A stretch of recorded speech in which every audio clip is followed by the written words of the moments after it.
ये कहानी एक क्रिएचर की है जो बहुत ही खतरनाक है। वो छोटा सा लेकिन इतना खूंखार है कि लोगों को बेरहमी से मार देता है। तो फिल्म की शुरुआत होती है एक आदमी डंकन को दिखा रही थी जो सड़क पर बिल्कुल अकेला था, किसी चीज से डरकर भाग रहा था। भागते भागते वो अपने घर पहुंचा, दरवाजे को लॉक करके अपनी वाइफ को कहता है कि जाओ, फौरन छुप जाओ जल्दी से, इससे पहले वो अंदर आ जाए। अब पहले तो उसकी वाइफ मना कर देती है क्योंकि उसे कुछ भी समझ नहीं आती कि डंकन क्या कह रहा है। लेकिन जब कोई उनका दरवाजा जोर जोर से खटखटाता है तो उसकी वाइफ भी काफी डर गई। वो जल्दी से बेसमेंट में जाकर दरवाजे को बंद करके वहाँ छुप जाती है। लेकिन वो चीज जो घर से बाहर थी दरवाजा पीटने लगी, फिर एकदम से दरवाजे को तोड़कर अंदर आ जाती है। उसने क्या किया ये तो दिखाया नहीं जाता, लेकिन यहाँ से सीन शिफ्ट होकर आ जाता है कुछ घंटे पहले, जहाँ डंकन और उसकी वाइफ एक हॉस्पिटल में थी और यहाँ डंकन का अल्ट्रासाउंड हो रहा था। लेकिन अल्ट्रासाउंड करती हुई नर्स काफी कंफ्यूज हैरान लग रही थी क्योंकि डंकन के पेट में अजीब तरह के टिश्यूज थे जो बिना किसी वजह के दिन ब दिन तेजी से बढ़ रहे थे। क्योंकि नर्स काफी कंफ्यूज थी तो उसे कुछ भी समझ नहीं आती। तो डॉक्टरों ने कहता है कि ज्यादा बड़ा मसला नहीं है, हम आपका इलाज करेंगे, एक ऑपरेशन के जरिए टिश्यूज को निकाल देंगे। अब अगले दिन डंकन अपने ऑफिस गया।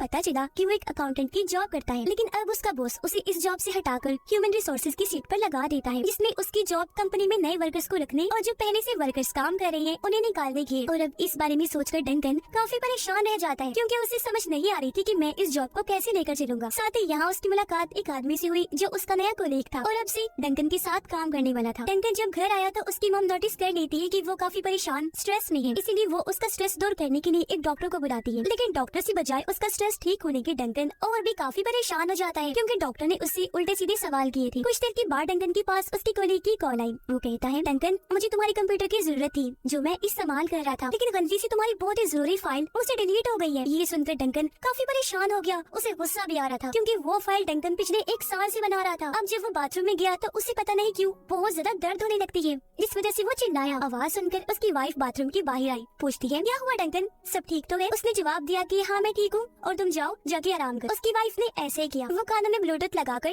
और अपनी दवाई लेकर सो जाती है, इसीलिए वो डंकन की कोई आवाज नहीं सुन पाती, जो इस दौरान बहुत ज्यादा ही चिल्लाने लगता है। अचानक वो गिर गया, बेहोश हो जाता है। इस दौरान हमने देखा कि कोई छोटी सी चीज उसके जिस्म से निकलकर बाहर आई, जो वहाँ हर तरफ घूमकर डंकन की ऑफिस चली जाती है और उसकी नई कोलीग जिसने फाइल को डिलीट कर दिया था उस पर हमला कर देती है। वो उसे बेरहमी से चीर फाड़ कर देती है। उसका खून निकलकर चारों तरफ दीवारों पर फैल गया, जिससे दर्दनाक उसकी मौत हो जाती है। ऐसा करने के बाद वो चीज वापिस ही आकर डंकन के अंदर चली जाती है। अगली सुबह जाकर डंकन को होश आई। वो टीवी में खबरें देखता है जहाँ बताया जा रहा था कि उसका वो नया कोलीग कल रात बड़ी बेरहमी से मारा गया है। ये देखकर डंकन काफी चौंक गया, लेकिन इस बात को नजरअंदाज करके वो एक थेरापिस्ट के पास गया अपना इलाज करवाने। थेरापिस्ट उसे हिप्नोटाइज करके इलाज करने का कहता है, जहाँ डंकन पहले तो मना कर देता है, लेकिन थेरापिस्ट की बार कहने पर वो मान गया। और अब जब थेरापिस्ट हिप्नोटाइज का प्रोसेस शुरू करता है तो डंकन के पेट में कोई चीज हिलने लगती है। उसे बहुत जोर का दर्द होने लगा, जिस वजह से डंकन जोर जोर से चिल्लाने लगता है और फिर तभी उसके अंदर से वही छोटी अजीब सी चीज निकलकर बाहर आ जाती है। यहाँ पहली बार हम उसे देख पाते हैं, जो अजीब सा गंदा सा क्रिएचर था, बहुत डरावना खतरनाक लग रहा था। उसे देखकर थेरापिस्ट के भी होश उड़ गई,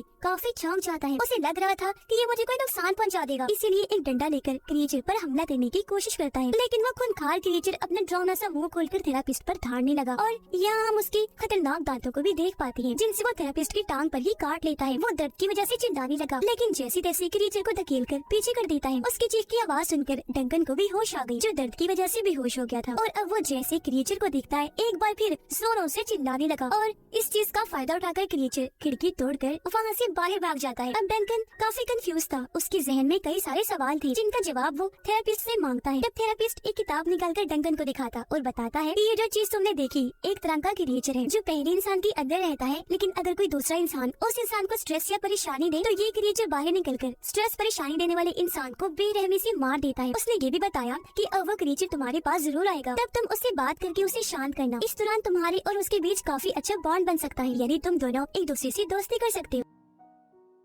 अब वो डॉक्टर जो डंकन की मॉम ने बुलाया था वो एक लड़के के साथ होता है, पर जैसे लड़की यहाँ से गई क्रिएचर आकर उस पे भी हमला करके नीचे गिरा देता है। वो उसके ऊपर आकर बैठ गया, अपने दांतों से डॉक्टर के पेट पर हमला करके उसे चीर के रख देता है, बुरी तरह उसे खाने लगता है, जिससे डॉक्टर की बहुत बुरी मौत हो जाती है क्योंकि डॉक्टर की वजह से भी डंकन को परेशानी और स्ट्रेस का सामना करना पड़ा था। कुछ देर के बाद क्रिएचर फिर से डंकन के पास आ गया। यहाँ थेरापिस्ट के कहने पर डंकन उससे बात करने की कोशिश करता है, काफी अच्छा बर्ताव करने लगा जैसे किसी छोटे बच्चे के साथ करती है, जिससे क्रिएचर को भी काफी अच्छा लगा। और यहाँ डंकन डंकन उसे काफी प्यारा सा नाम भी देता है जो था माइलो है। और अब क्रिएचर माइलो फिर से डंकन के जिस्म में वापस चला जाता है। अगले दिन डंकन ऑफिस चला गया जहाँ उसकी फीमेल कोलीग बताती है कि एक क्लाइंट के अकाउंट का बैंक बैलेंस ऊपर नीचे हो गया है और अगर ये बात उस क्लाइंट को पता चल गई तो वो हंगामा मचा देगा। ये जानकर डंकन काफी परेशान हो जाता है, अपने बॉस के पास जाकर इस बारे में बताता है। तब उसका बॉस बिना डरे जवाब देता है कि तुम इसका हल ये करो कि किसी और क्लाइंट के अकाउंट से इस अकाउंट के बैंक बैलेंस को बराबर कर दो, जिससे सारा मामला सेटल हो जाएगा। ये सुनकर डंकन काफी हैरान रह गया, कहता है सर ये आप क्या कह रहे हैं, मैं ऐसा कैसे करूँ, ये काम तो बिल्कुल गैर कानूनी है। उसका बॉस कहता है कि तुम बस ऐसा कर दो और ज्यादा मत सोचो, हम सब कुछ हैंडल कर लेंगे। कुछ देर बाद डंकन की नजर टीवी पर गई जहाँ खबरें देखकर उसकी आंखें खुली की खुली रह गई, क्योंकि बताया जा रहा था कि डॉक्टर को भी किसी जानवर ने बड़ी बेरहमी से मार दिया है। उस जानवर को रकून कहा जा रहा था, लेकिन ये बात डंकन जानता था कि ये काम रकून का नहीं बल्कि माइलो का है, जो ये लोगों को इस तरह बेरहमी से मार रहा है। इस बात से डंकन को काफी परेशानी हुई। वो थेरेपिस्ट के पास जाकर उसे सारी बात बता देता है। थेरेपिस्ट उससे पूछता है कि तुम्हारे डैड कहाँ है, तुम उनसे बात करो, हो सकता है उनसे तुम्हें इस मसले का कोई हल मिल जाए। अब डंकन उनके घर पहुंचा, उनसे बात करने की कोशिश करने लगता है, पर वो डंकन से कोई बात नहीं करना चाहते थे। कहते हैं कि चले जाओ यहाँ से, मुझे किसी से कोई बात नहीं करनी, मैं अकेला रहना चाहता हूँ। इस बात को लेकर डंकन की परेशानी और बढ़ जाती है। इसलिए जब वो वॉशरूम में गया तो माइलो फिर से उसके अंदर से बाहर आ जाता है, जो इस वक्त बहुत गुस्से में था। डंकन के डैड ने क्योंकि उसे बहुत स्ट्रेस दिया था, इसीलिए वो उनकी जान लेना चाहता था। जिस पर डंकन कहता है कि नहीं, उन्हें प्लीज मत मारना, वो मेरे डैड है, अगर तुम चाहो तो वापस मेरे जिस्म में चले जाओ। पर माइलो नहीं सुनता, वो उन्हें मारने जाता है, लेकिन डंकन जैसी तैसी उसे रोककर कहता है कि शांत हो जाओ, मैं वादा करता हूँ कि ऑफिस पहुंचकर तुम्हें खाना जरूर खिलाऊंगा, जानता हूँ तुम्हें भूख लगी हो। अगले दिन डंकन जब ऑफिस गया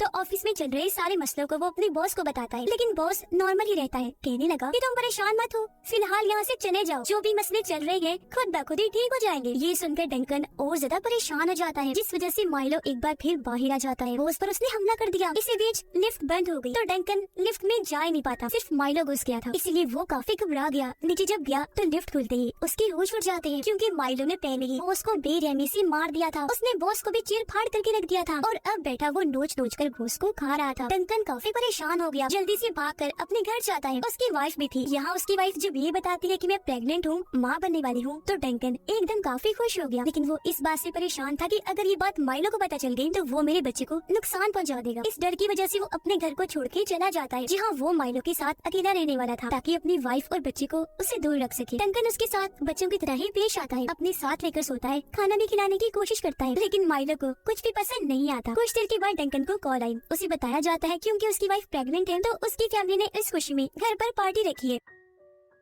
अब डंकन अपने डैड को कॉल करके कहता है कि डैड मैं बहुत परेशान हूँ, मुझे आपकी मदद चाहिए। वो उन्हें उसी थेरेपिस्ट के पास मिलने के लिए बुलाता है। यहाँ जब डंकन ने अपने डैड से कुछ सवाल पूछे तो वो कहते हैं कि मैंने तुमसे सिर्फ इतना कहा था कि मैं तुमसे मिलने आऊंगा, मैंने ये नहीं कहा था कि मैं तुम्हारे सवालों के जवाब दूंगा। पर क्योंकि डंकन उसके साथ हो रहे मसलों की वजह से काफी परेशान हो गया था, इसलिए अपने डैड को उस क्रिएचर माइलो के बारे में बता देता है और ये भी कि उसकी वजह से मुझे बहुत सारी मुश्किलात का सामना करना पड़ रहा है, अब आप मुझे इस चीज का हल बताएं। लेकिन उसके डैड कुछ नहीं बताते। पर अब अचानक की दोनों बाप नीचे गिर जाते हैं। दोनों को ही काफी दर्द हो रही थी और अब देखते ही देखते दोनों के अंदर से ही वही क्रिएचर्स बाहर निकल कर आते हैं। पर डंकन के डैड का क्रिएचर कमजोर था, वो बेचारा भागने लगता है। तब मौका देकर डंकन का क्रिएचर माइलो डैड के क्रिएचर को पकड़ के बुरी तरह उस पे हमला कर देता है। वो चाकू से बार बार उस पर वार करने लगा, जिससे डैड का क्रिएचर काफी जख्मी हो गया और इस चीज का असर डंकन के डैड को भी होने लगता है, यानी कि वो भी काफी तकलीफ महसूस कर रहे थे। अब उधर माइलो जब दूसरे क्रिएचर को मार रहा था तो उसके डैड डंकन को कहते हैं कि तुम्हारी वाइफ माँ बनने वाली है ना। डंकन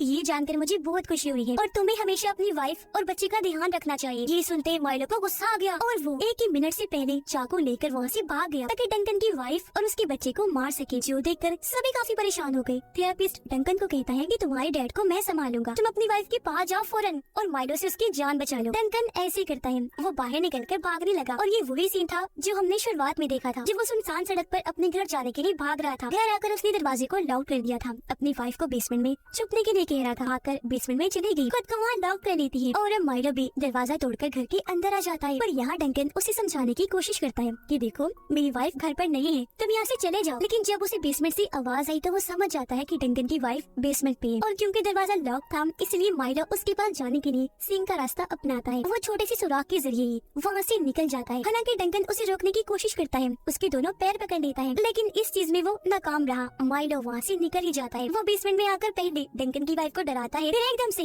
उस पर हमला करके नीचे गिरा देता है। वो उसे कोई नुकसान पहुंचाता, इससे पहले ही डंकन की वाइफ उसे पकड़ लेती है, लेकिन वो फिर भी उसे काबू कर लेता है। पर उसकी बच्ची को नुकसान पहुंचाने से पहले ही दरवाजा तोड़कर डंकन अंदर आ जाता है। पेट पर माइलो वार करने ही लगा था कि तभी डंकन एकदम से आकर उस पर झपट पड़ा, दूर कर देता है और अपनी वाइफ को वहाँ से भगा देता है। लेकिन माइलो जो इतना खतरनाक था कि डंकन को भी अपने नाखूनों से जख्मी कर देता है और उसकी वाइफ का पीछे करते हुए बाहर आ जाता है, जहाँ बहुत सारे लोग हालांकि उसे आग से डराने की कोशिश भी करते हैं, लेकिन वो डरता ही नहीं, उल्टा उन्हें डराने लगता है, जिस वजह से सारे लोग काफी घबरा गए। तभी डंकन भी बाहर निकल आया, क्योंकि उसे माइलो पर काफी गुस्सा था, इसलिए वो कुल्हाड़ी से माइलो पर हमला कर देता है। उसकी एक बाजू ही काट कर अलग कर देता है, पर इस चीज का असर डंकन को भी हो रहा था। लेकिन माइलो क्योंकि सबके लिए नुकसानदेह था, इसीलिए डंकन फिर भी उस पर वार करता है, जिससे उसकी हालत मरने वाली हो गई। और अब डंकन उसके आखिरी पलों में माइलो को गोद में उठा लेता है। यह दोनों ही काफी जज्बाती हो गई और पहली बार माइलो उसे डैड कहता है, जिसके बाद वो मर गया। डंकन को दुख हुआ, वो अपनी वाइफ के गले से लगकर रोने लगता है। उसे इस बात की भी खुशी थी कि अब सब ठीक हो जाएगा और मेरी बच्ची को कुछ भी नहीं होगा, इसीलिए अगले ही दिन से वो अपनी वाइफ और आने वाले बच्चे का ख्याल रखने लगता है। वो काफी खुश था। डंकन इस बात से भी रिलैक्स और खुश था कि मैंने अपनी अलग कंपनी खोली है जो बहुत अच्छी चल रही थी। जिसके बाद हम वो डरा देने वाली चीज देखते हैं। उसकी वाइफ के पेट में जो बच्चा पल रहा था, उसके पेट में बिल्कुल ऐसा ही एक इरेजर था, यानी कि अब ये सिलसिला नस्ल दर नस्ल आगे चलता रहेगा। पहले डंकन के डैड ने इसका सामना किया, फिर डंकन ने, और